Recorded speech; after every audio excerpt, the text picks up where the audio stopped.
જૂનાગઢમાં એક મહિલા અને 5 શખ્સો દ્વારા હનીટ્રેપ કરી મોરબીના યુવાન પાસે 50 લાખ રૂપિયાની માંગણી કરી રહ્યા હતા, જે અંગે પોલીસ ફરિયાદ થતાં પોલીસે મહિલા અને તેના સાથીદારને પકડી પાડેલ છે,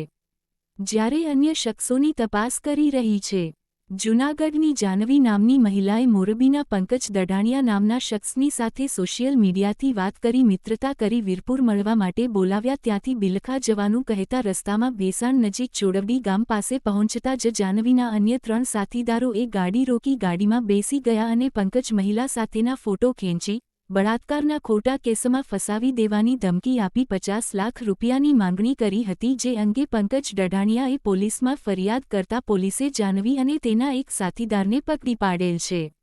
આ ઘટનામાં પંકજ દઢાણિયાના ફઈનો દીકરો કિશન પણ સામેલ છે, જેને પંકજ દઢાણિયા પાસે 10 લાખ રૂપિયા હોવાની ખબર હોય રકમ પડાવી લેવા માટે આ આખું કાવતરું ઘડી કાઢ્યું હતું। પંકજ દઢાણિયાએ હાલમાં એક જમીન વેચી હોય રકમ તેની પાસે હતી, જે પડાવી લેવા તેના જ ફઈના દીકરા સહિત 6 શખ્સોએ આ હનીટ્રેપ ગોઠવી પંકજને ફસાવ્યો હતો।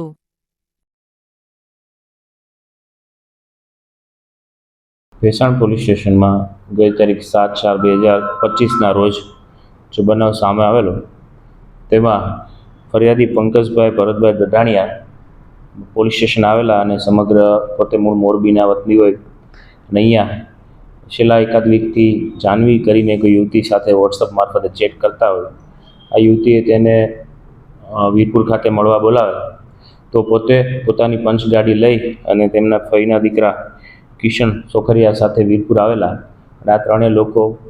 ગાડીમાં બેસી અને પેલી યુવતીએ બિલખા જવાનું કહેતા જેતપુર થઈ અને ભેસાણ રસ્તે આવતા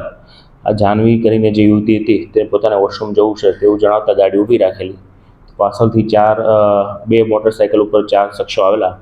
અને તે પૈકી તેમને જાહ્નવીને નીચે ઉતારી એક શખ્સ 2 વ્હીલ ઉપર બેસાડીને નીકળી ગયેલો અને અન્ય 3 જે અજાણ્યા ઈસમો છે તે આ ટાટા પંચ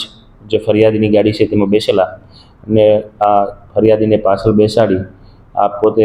શા માટે આ યુવતી સાથે સંપર્કમાં આવેલો છે તેના વિડીયો ઉતારવાની વાત કરતા અન્ય યુવાને આ બંનેના વિડીયો ઉતારેલા અને ત્યારબાદ આ જાહ્નવી છે મેરિડ છે, તેને 2 દીકરીઓ છે। જો બળાત્કારનો કેસ ના કરવો હોય તો આ બંને જે દીકરીઓ છે તેમને 25-25 લાખ રૂપિયા આપી દે, આમ કહીને 50 લાખ રૂપિયાની માગણી કરેલી, પરંતુ ફરિયાદી પોતે પૈસા આપવા ના હોય આ માટે છે એ ચેક આપવાનું જણાવતા ચેક પણ આપવા તૈયાર ન થતા અંતે આ જે 3 ઈસમો છે તેમને જણાવેલું કે આ તારો જે ફઈનો દીકરો કિશન છે તે અમારી સાથે રહેશે, જ્યાં સુધી તું પૈસાની વ્યવસ્થા નહીં કરે ત્યાં સુધી છે એનું અમે અપહરણ કરીને લઈ જઈએ છીએ, તું તેના માટે રૂપિયાની વ્યવસ્થા થયા બાદ જેતપુર આવશે, આમ જણાવી આ જે ફરિયાદી છે પંકજ તેને ભેસાણ ઉતારી દીધેલો। પોતાના પરિવારના જે સભ્યોને લઈ અને ભેસાણ પોલીસ સ્ટેશન ફરિયાદ કરવા આવેલો। બનાવની ગંભીરતાને ધ્યાને રાખી ભેસાણ પીઆઈ ગઢવી સાહેબ અને તેની ટીમ દ્વારા જૂનાગઢ ક્રાઇમ બ્રાન્ચની મદદ લઈ અને આ બનાવને ખરેખર કઈ રીતે બનેલો છે શું છે તેની મૂળમાં જઈ ફરિયાદીની સૌપ્રથમ ભારતીય ન્યાય સંહિતા મુજબ જે પ્રાથમિક વેરીફાઈ કરવું જરૂરી હોય તો આ બાબતે છે આ કેસમાં સંડોવાયેલા કિશન સોખરિયા અને અન્ય પ્રિયા કરીને જે યુવતી છે તે બંનેની આગળ પૂછપરછ કરતા સમગ્ર બનાવ છે ધ્યાને આવેલો કે અગાઉ 1 અઠવાડિયા પહેલાં આ પ્રિયા અને ફરિયાદી પંકજ બંને મળેલા, તો તે સમયે પ્રિયાએ છે એ તેના આ ફરિયાદીના મોબાઈલમાં જે ઓનલાઈન ટ્રાન્ઝેક્શન થાય છે તેમાં 10 લાખ રૂપિયા જેવી રકમની ખ્યાલ આવતા પોતે આ કિશન જે આ ગુના એફઆઈઆરમાં સાજ બનાવેલો છે તેની સાથે મળી અને અન્ય જે આરોપી આખા સંડોવાયેલો છે શૈલેષ ગિરી ઉર્ફે ભાણો ગોસાઈ, જાહ્નવી આ ઉપરાંતના 3 ઈસમો આ તમામને 6 આરોપીની ટોળકી બનાવી